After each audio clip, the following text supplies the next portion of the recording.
Assalamualaikum warahmatullahi wabarakatuh. Selamat pagi dan salam sejahtera untuk kita semua. Perkenalkan, nama saya Muhammad Azhar Zakonzaki dengan NIM 030212825074, jurusan Teknik Pertambangan Universitas Sriwijaya, mata kuliah Pancasila kelas B Indralaya. Pada video kali ini saya akan menjelaskan tentang hubungan pentingnya pendidikan Pancasila dengan butir-butir Pancasila.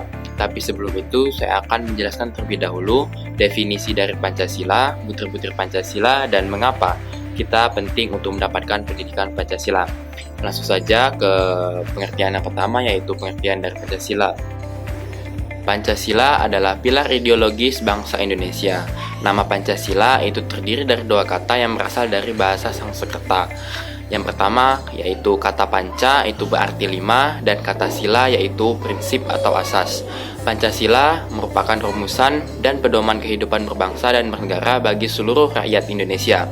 Adapun sila-sila dalam Pancasila yaitu yang pertama adalah ketuhanan yang Maha Esa, yang kedua yaitu kemanusiaan yang adil dan beradab, yang ketiga yaitu persatuan Indonesia, yang keempat yaitu kerakyatan yang dipimpin oleh hikmat kebijaksanaan dalam permusyawaratan perwakilan, dan yang kelima yaitu keadilan sosial bagi seluruh rakyat Indonesia.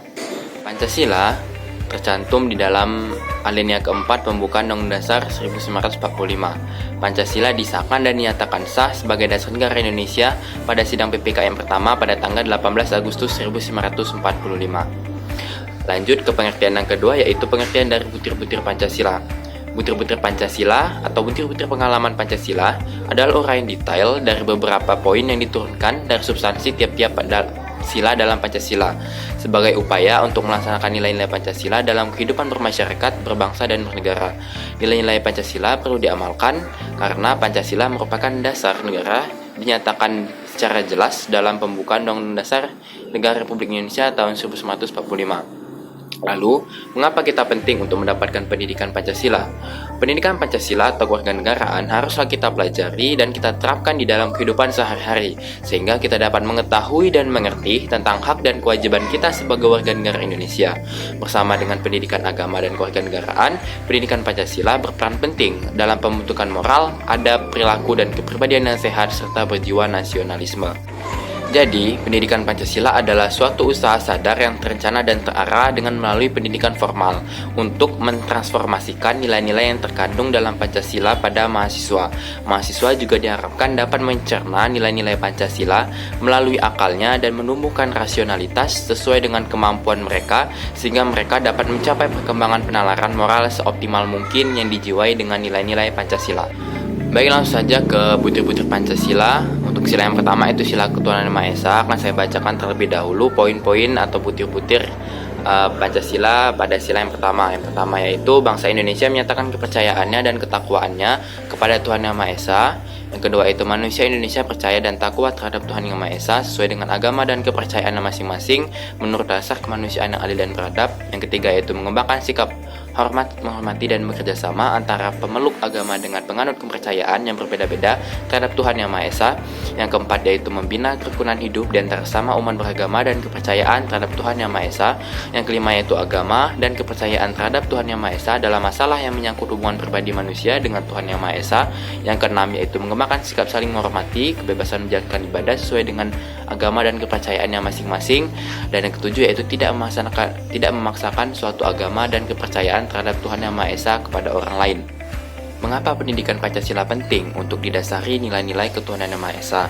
Karena nilai-nilai ketuhanan Yang Maha Esa itu dapat membentuk suatu moral, dapat membentuk suatu sikap, suatu adab kepada manusia untuk menjalankan kehidupan yang lebih baik dengan menerapkan sikap-sikap yang lebih sopan. Berdasarkan nilai-nilai keagamaan, kita akan dapat diterima di masyarakat sesuai norma yang berlaku. Lalu sila yang kedua yaitu kemanusiaan yang adil dan beradab. Saya akan bacakan terlebih dahulu butir-butir Pancasilanya. Yang pertama yaitu mengakui dan memperlakukan manusia sesuai dengan harkat dan martabatnya sebagai makhluk Tuhan Yang Maha Esa. Yang kedua yaitu mengakui persamaan derajat, persamaan hak dan kewajiban asasi setiap manusia tanpa membeda-bedakan suku, keturunan, agama, kepercayaan, jenis kelamin, kedudukan sosial, warna kulit, dan sebagainya. Yang ketiga itu mengembangkan sikap saling mencintai sama manusia. Yang keempat yaitu mengembangkan sikap saling tengah rasa dan tepat selera. Yang kelima itu mengembangkan sikap tidak semena-mena terhadap orang lain. Yang keenam yaitu menjunjung tinggi nilai kemanusiaan. Yang ketujuh adalah gemar melakukan kegiatan kemanusiaan. Yang kedelapan yaitu berani membela kebenaran dan keadilan. Yang kesembilan yaitu bangsa Indonesia merasa dirinya sebagai bagian dari seluruh umat manusia. Yang kesepuluh yaitu mengembangkan sikap menghormati dan bekerjasama dengan bangsa lain. Lalu mengapa kita penting untuk mendapatkan pendidikan Pancasila berdasarkan nilai-nilai butir sila kedua?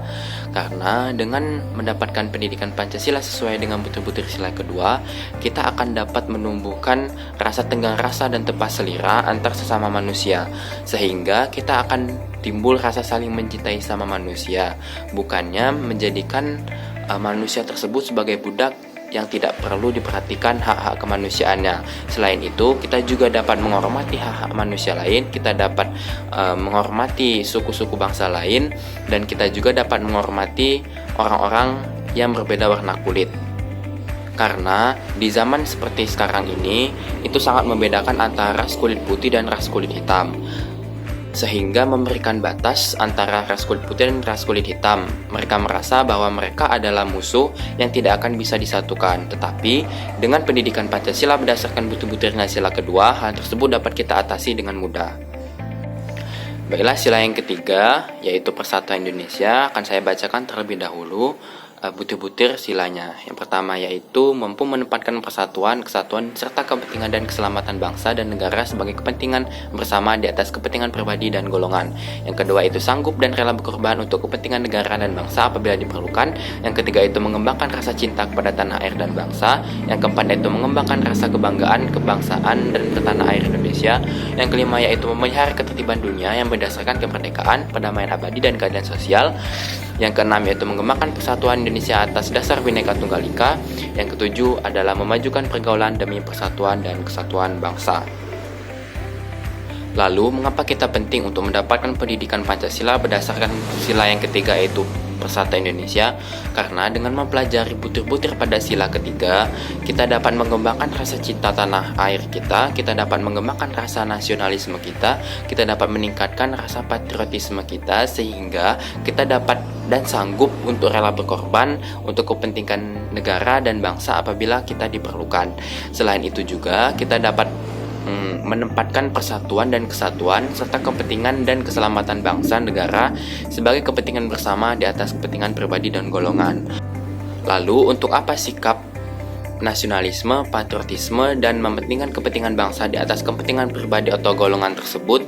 Sikap tersebut dapat kita manfaatkan untuk membela negara kita dan rela berkorban untuk negara kita. Karena apabila kita tidak membela negara kita, ya siapa lagi yang mau membela negara kita selain warga negara kita sendiri? John F. Kennedy pernah mengatakan, jangan tanya seberapa besar negaramu bisa memberikan kepadamu, tapi tanyalah apa yang kamu bisa berikan untuk negaramu. Sila yang keempat yaitu kerakyatan yang dipimpin oleh hikmah kebijaksanaan dalam permusyawaratan perwakilan. Saya akan bacakan terlebih dahulu butir-butirnya. Yang pertama yaitu sebagai warga negara dan warga masyarakat, setiap manusia Indonesia mempunyai kedudukan, hak, dan kewajiban yang sama. Kedua yaitu tidak boleh memaksakan kehendak kepada orang lain. Yang ketiga itu mengutamakan musyawarah dalam mengambil keputusan untuk kepentingan bersama. Yang keempat yaitu musyawarah untuk mencapai mufakat diliputi oleh semangat kekeluargaan. Yang kelima itu menghormati dan menjunjung tinggi setiap keputusan yang dicapai sebagai hasil musyawarah. Yang keenam yaitu dengan iktikat baik dan rasa tanggung jawab menerima dan melaksanakan hasil keputusan musyawarah. Yang ketujuh yaitu di dalam musyawarah diutamakan kepentingan bersama di atas kepentingan pribadi dan golongan. Yang kedelapan yaitu musyawarah dilakukan dengan akal sehat dan sesuai dengan hati nurani yang luhur. Yang kesembilan yaitu keputusan yang diambil harus dapat dipertanggungjawabkan secara moral kepada Tuhan Yang Maha Esa, menjunjung tinggi harkat dan martabat Indonesia, nilai-nilai kebenaran dan keadilan, mengutamakan persatuan dan kesatuan demi kepentingan bersama. Yang kesepuluh yaitu memberikan kepercayaan kepada wakil-wakil yang dipercayai untuk melaksanakan permusyawaratan. Lalu mengapa kita penting untuk mendapatkan pendidikan Pancasila sesuai dengan sila keempat Pancasila? Karena dengan menerapkan butir-butir Pancasila sila keempat, kita dapat mengetahui dan mempelajari lebih dalam bagaimana cara menjalankan demokrasi secara baik dan benar, bukan dengan cara anarkis dan tidak bertanggung jawab. Sehingga tidak lagi terjadi aksi-aksi anarkis yang dapat merusak fasilitas negara dengan mengatasnamakan demokrasi. Lalu, sila yang terakhir yaitu sila kelima, keadilan sosial bagi seluruh rakyat Indonesia dengan butir-butir Pancasila sebagai berikut. Yang pertama itu mengembangkan perbuatan yang luhur dan mencerminkan sikap dan suasana keluargaan dan kegotong royongan. Yang kedua itu mengembangkan sikap adil terhadap sesama. Yang ketiga itu menjaga keseimbangan antara hak dan kewajiban. Yang keempat yaitu menghormati hak orang lain. Yang kelima itu suka memberi pertolongan kepada orang lain agar dapat berdiri sendiri.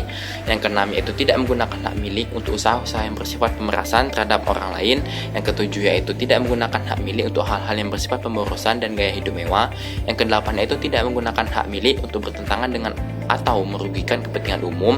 Yang kesembilan yaitu suka bekerja keras. Yang kesepuluh yaitu suka menghargai hasil karya orang lain yang bermanfaat bagi kemajuan dan kesejahteraan bersama. Yang kesebelas yaitu suka melakukan kegiatan dalam rangka mewujudkan kemajuan yang merata dan berkeadilan sosial. Lalu, mengapa kita penting untuk mendapatkan pendidikan Pancasila berdasarkan sila kelima yaitu keadilan sosial bagi seluruh rakyat Indonesia? Karena dengan menerapkan butir-butir sila kelima, kita dapat mengembangkan sikap adil terhadap sesama, juga menjaga keseimbangan antara hak dan kewajiban, sehingga tidak terjadi lagi hal-hal yang tidak diinginkan yang dapat merugikan orang lain seperti mencuri, merampok, begal, bahkan korupsi.